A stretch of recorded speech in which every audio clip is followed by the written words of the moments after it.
audio jungle.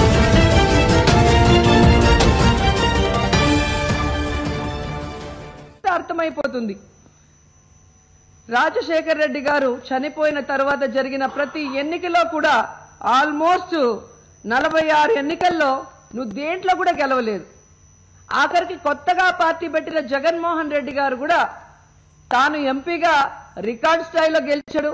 తన తల్లిని గెలిపించుకున్నాడు, మేకపాటి రాజమోహన్ రెడ్డి గారిని గెలిపించుకున్నారు, తనని నమ్మి కాంగ్రెస్ నుంచి రాజీనామా చేసి వచ్చిన ఎంతో మంది ఎమ్మెల్యేలను గెలిపించుకున్నాడు. కానీ అనుభవం ఉంది అని చెప్పుకునే నువ్వు ఒక్కరినైనా గెలిపించుకోగలిగావని నేను అడుగుతున్నాను.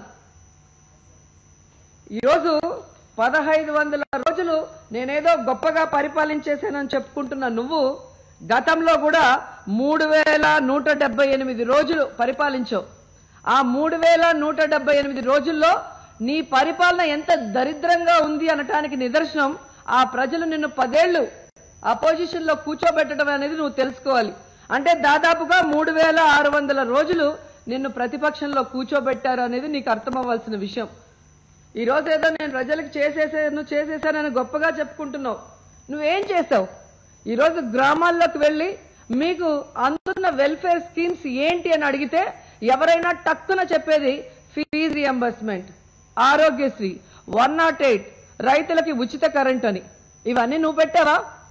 ఇవన్నీ పెట్టింది రాజశేఖర్ రెడ్డి గారు. ఆయన విగ్రహాలనైతే నువ్వు తీయించగలవేమో గాని ఆయన పెట్టిన సంక్షేమ కార్యక్రమాలను తీసే దమ్ము ధైర్యం నీకుందా అని అడుగుతున్నాను. ప్రజలు ఈ రోజు వాటి వల్లే సుఖంగా ఉన్నారు. నువ్వు చేసిందల్లా ఒకటే, ఈ రాష్ట్రాన్ని అవినీతిలో నెంబర్ 1 చేశావు. ఎస్సీ ఎస్టీ మహిళల మీద అత్యాచారాల్లో నెంబర్ 1 చేశావు.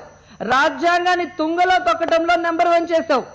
గోదావరిలో నీ పబ్లిసిటీ పిచ్చితో ప్రజల్ని గాని స్కూల్ పిల్లల్ని గాని ముంచేయటంలో రికార్డు సృష్టించావు.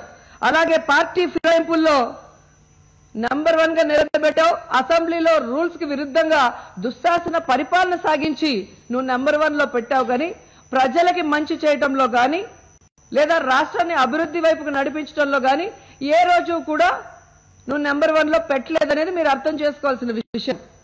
అండ్ ఈరోజు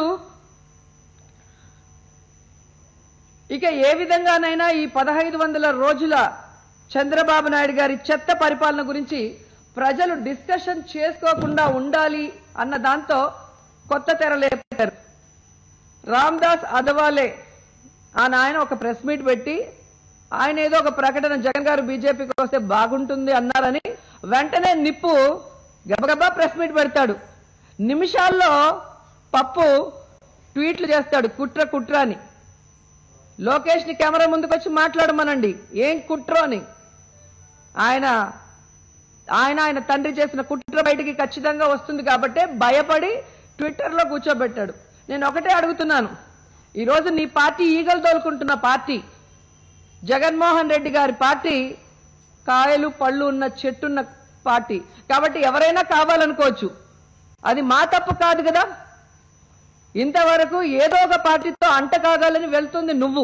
జగన్ గారు ప్రతి పబ్లిక్ మీటింగ్ లో క్లియర్ గా చెప్పడం జరిగింది, మేము బీజేపీతో కలిసి ఎన్నికలకు వెళ్ళటం లేదు, మేము ఒంటరిగా ఎన్నికలకు వెళ్తున్నామని చెప్పిన తర్వాత కూడా మీరు ఈ రోజు ఈ ప్రకటనని చూసుకొని మీ పచ్చ మీడియాలో బ్రేకింగ్ న్యూస్ ఇస్తున్నారు. అంటే లోకేష్ బాబు ఏ విధంగా ఈ యొక్క ఛానల్స్ ని బెదిరించి బ్రేకింగ్ న్యూస్లు వేయించుకున్నారో మనకు అర్థమవుతుంది. అసలు రామ్దాస్ అథవాలే ఎవరు? ఆయన బీజేపీలో మేం చేరతామని చెప్పడం ఏంటి? దాన్ని మీరు బ్రేకింగ్ న్యూస్లు వేస్తున్నారు. అంటే చంద్రబాబు నాయుడు లోకేష్ ఏ విధంగా రామ్దాస్ అథవాల్తో మ్యాచ్ ఫిక్సింగ్ చేసుకుని ఇలాంటి ఒక ప్రెస్ మీట్ పెట్టిన కొద్ది క్షణాల్లోనే ట్విట్టర్లో ట్వీట్ చేసి వెంటనే చంద్రబాబు నాయుడు ప్రెస్ మీట్ పెట్టి దీన్ని హైలైట్ చేస్తున్నాడు. అంటే ఇది ఎంత కుట్ర!